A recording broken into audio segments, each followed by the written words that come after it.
برای رفتن به جنگ چقدر باید منتظر بمونیم؟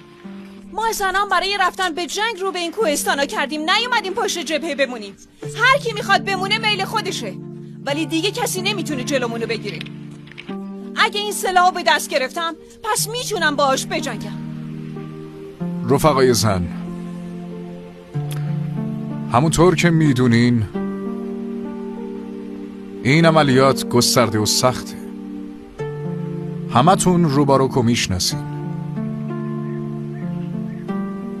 واسه همین ما نخواستیم که رفقای زن در این عملیات حضور داشته مگه ما تا حالا رو دوش شما سنگینی کردیم که باید همش پشت جبهه بمونیم؟ بهتون نشون میدم قبل از هر کسی من سنگر دشمنو میشکنم. دیگه کسی نمیتونه حق جنگیدن رو از دستمون در بیاره. رفیق بریتن، هوان، این اسلحه تو دست ما دکوری نیست.